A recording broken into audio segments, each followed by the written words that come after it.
I wasn't born with it, I would say. I think it's called confidence. Okay. I feel like confidence is something you can teach yourself. Confidence is, and your story is a little bit like that. You taught yourself and you told yourself what you wanted to be and you worked towards it. You're one of the people I learned it from. Oh, thank you. But that's what I mean. I learned it from my mother. I learned it from the very, very strong people in my family that I looked up to, that showed me that it doesn't matter what your circumstances are. It matters how large your dreams are. And I have really large dreams. And you know what I love about you? Even now, I'm pretty sure you're as ambitious as you were when you started out. Yeah. Everyone can see that. My ambition gives me purpose. And I think purpose is very important in life. You have to have a sense of purpose. Whatever that might be. It could be your children. It could be your family. It could be your career. It could be anything. But as a What's human your being, purpose? I feel like my purpose is I think my purpose is the pursuit of excellence in anything that I do. I don't like doing anything less than perfect. When you're dying, what do you want people to remember you as? I want them to say that I left behind a legacy. I want my kids to feel like, proud to say that that's our mom. I want people to say that I made a dent in my art, in entertainment, in my profession, that I'm a public person, that actually through every facet of my life, whether it was my acting, my producing, my philanthropy, just being a girl. Can I tell you something? Yeah, of course. So right now, Indians, when they're looking at Priyanka Chopra, every single Indian's like, that's our girl, that's our girl. That's what you've been able to do like right now. So I See, can't. that's already amazing. I mean, eventually, it makes me. I'm from a very small town. I was raised in Bareilly. I was born in Jamshedpur. My dad's from Punjab. I think that if I can have aspirations and be sitting on this chair being interviewed by you, hearing the words that you're saying, it can happen to anyone as long as you have the perseverance to go there. Yeah. So my next question to you is, when you began in Bollywood, I'm sure you had like a version of it, before you started out. For sure. And then it must have changed something in you. So what were those things that you saw and you were like, wait, okay, so this world works like this? Well, when I first came, I was 17 when I won Miss India and Miss World. I just turned 18. I started getting movie offers. So at that time, it was very like, oh yeah, being an actor is about wearing the nicest clothes and like getting hair and makeup done and like, saying your lines and like dancing. And it was very trivial in my head because no one from my entire family had ever even been to Bombay, been in entertainment. My dad was a musician, but that was his joy, and he used to sing on stage. It was never in the business of entertainment. But when I started working, like in Andaz, for example, there was a moment where, that song, the one in with Akshay and me when we're in South Africa. What is the song called? Yeah. When you're partying? No. The other one. The romantic song. Yeah. That one. So that was one of the first songs we shot. And so there were multiple things that I had to achieve at that point. And once the 40-something take had happened and I didn't get it right, I remember Raju Khan was the choreographer at that time, who's Sarojji's son. He threw his mic down and he said, just because you're Miss World, you think you can become an actress? Go learn how to dance and then come back and perform. And luckily, Akshay's wife went into labor at that point, so the schedule was cut short. And we came back to India just for a break. And I remember going to Pandit Viru Krishn's class and I started learning Kathak. I did about 6 hours every single day. Wow. And then when I went back for the next schedule, I knew so much more. Okay. And that day I realized that there's something about knowledge. There's something about if you learn, even if you don't know something, if you have an ambition to be somewhere, if you prepare yourself, you have the ability to be better than everyone else. So you decided to level up at every stage. I like to be prepared for everything, even if it's an interview, even if I'm going for a red carpet, even if something is trivial to someone. Even if you're stepping up and becoming a Bollywood producer. Yes, I like to learn, which is why as becoming a Hindi movie producer, the reason I decided to produce Sky is Pink was because the producers are Sid Roy Kapoor and Ronnie Screwvala. As producers, I admire them tremendously. I've done about 6 films with them, Barfi, fashion, films that have defined my career. So I knew I could learn again from them. So I'm new as a producer, so I'm working with people who I can learn from. Are you nervous about this release? it's too special for me to be nervous. Whatever the destiny of this film is, I know it doesn't have the comedy and laughter and the big set number and the song pieces. I know it's not that film. But at the same time, there's something that has come really from the deep pinnacles of my heart, because it's based on a real life couple, not some, medal winning athlete like I played the last time, or not some superstar. It's based on real people with extraordinary circumstances, and that's something very special. Yeah. The film portrays like the real kind of trajectory of a relationship. So, what have you learned from your relationships in your life? And I'm not just talking about romantic relationships, all kinds. What's that added to you?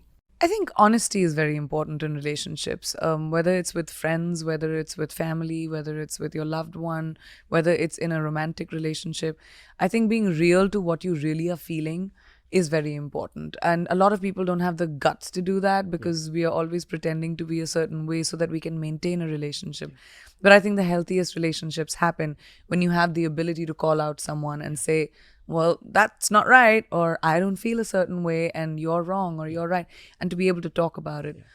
It takes taking that cloak of being careful about your emotions off. That's very important. So I've seen a lot of your interviews in my life, and I can see how inspired you are from your parents. Yeah. And I'm sure you're inspired from their relationship as well. Totally. What have you learned from them?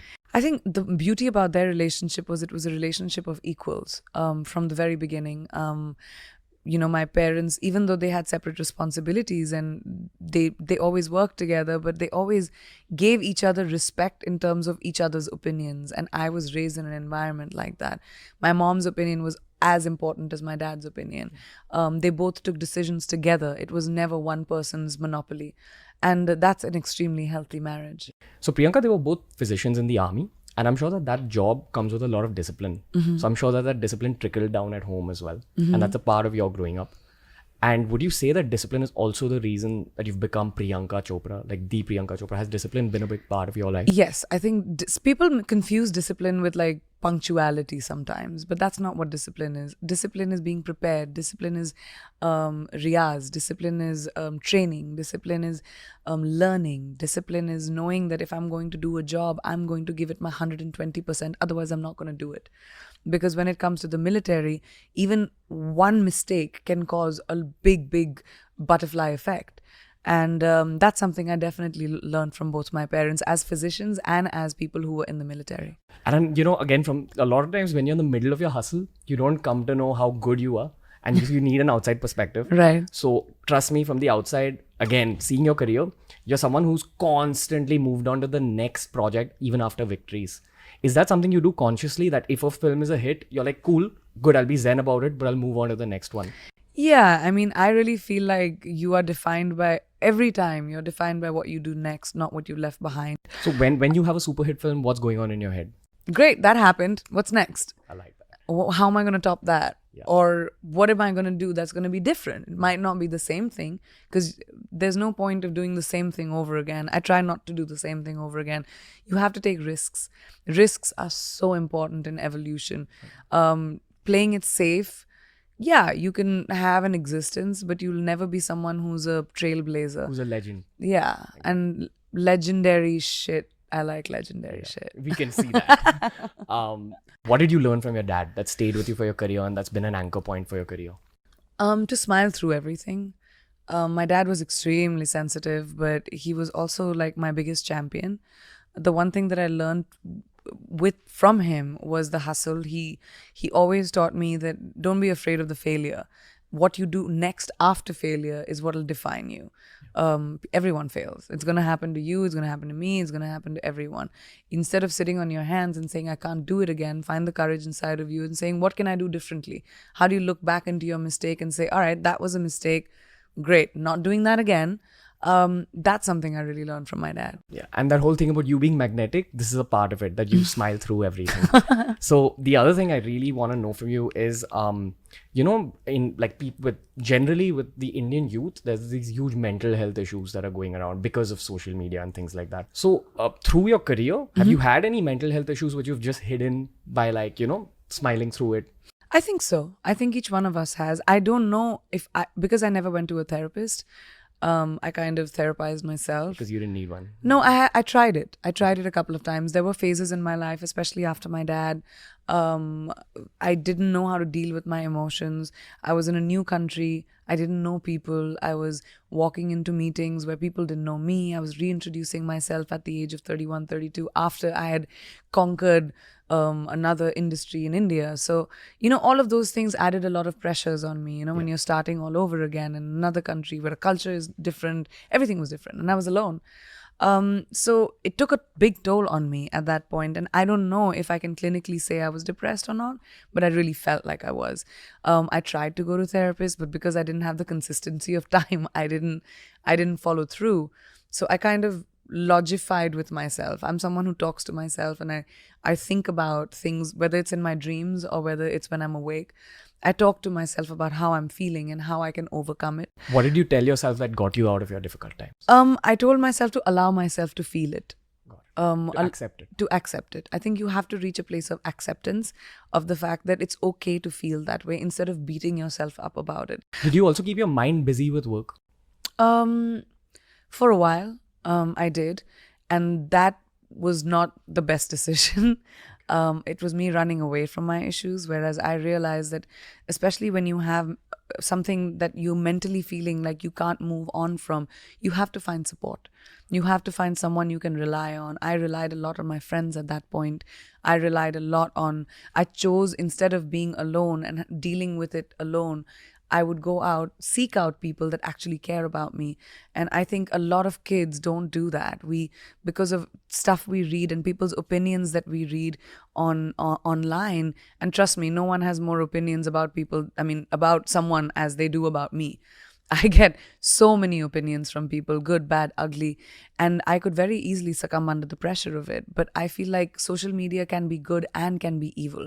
If you focus on the good, the idea of social media was to get people together. It was never to make people feel like they are Targeted. They're targets.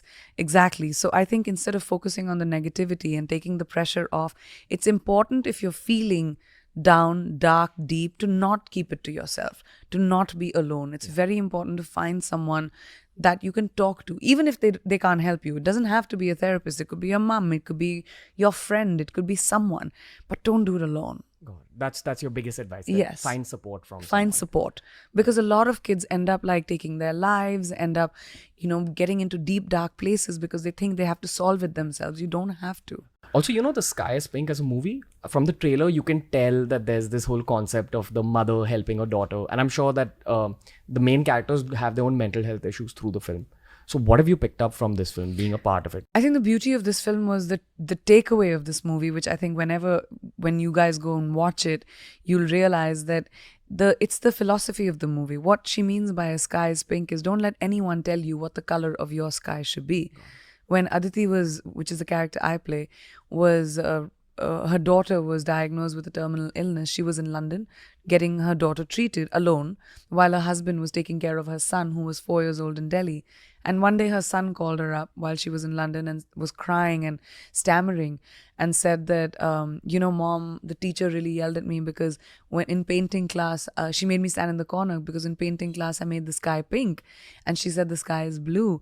But the sky is the sky blue? So the mother got so affected by that. And she said, don't ever let anyone define to you what your sky should be. So it's a metaphor of live your life on your terms. Don't let anyone's expectations of you define what you want to do. It's not their life, it's yours. Yeah. So I found that so beautiful about the movie, that it's about, it doesn't matter if your life is long or not. It matters if it's big. 100%.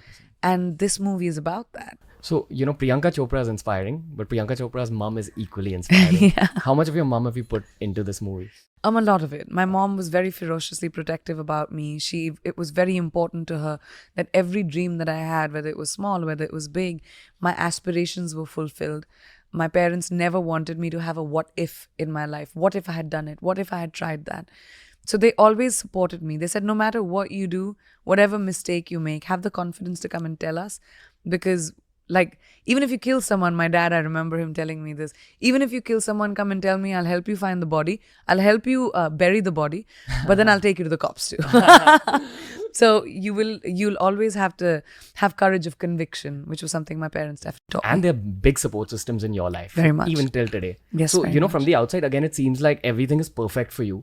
Are there any challenges in your life right now, or do you keep challenging yourself through your work? I just feel like I don't, because I'm a public person, it's very easy for my entire life to be an open book. But I like to keep a few things to myself. I feel like I want to be like a duck, paddling furiously under the water, But low-key. but looking really low key and calm outside. And I feel like grace under fire is what I believe I want to be. Having dignity and grace is really important to me. Everyone has struggles. I don't like to be a victim. I'll find my own solutions. They might be good for me, bad for me, but they'll be mine. What message do you have for a young girl watching this or listening to this podcast? Well, the one thing I would definitely say is there's no do or die in this world. Nothing is important enough for you to take so much pressure that it defines your life. You have to be like water. Yeah. Learn to be like water. Adaptable. Fit into any vessel, have a sense of calm, have a sense of patience. But ambition is extremely important. And I don't just say this to girls, I say this to boys and girls. Just everyone who wants to be able to have a purpose in life, have an ambition, have the guts to find your glory. It's extremely important to have guts, to have conviction, to be able to say that, this is what I want and I want to achieve it. And to challenge yourself? Yes, I find challenging myself extremely fulfilling. I do my best work when I feel nervous. I do my best work under pressure. But that doesn't work for everyone. Some people like to work in a sense of calm. I like to work in a sense of chaos. Beautiful. Okay, Priyanka Chopra, you inspire me every day. You inspire the whole country every day. And I'm dead sure 10 years from now, you're going to be running one of the biggest production houses that this country's seen. Because I feel at every stage, people have always challenged you and they've doubted you about like the things you've done, and you've always proved people wrong. When you're dying, you're going to be remembered as a legend of the world and not just this country. You're very, very kind. Thank you. तुम्हारे मुंह में घी शक्कर जैसे कहते हैं. So thank you for being on the Ranveer Thank show. you so much for having me.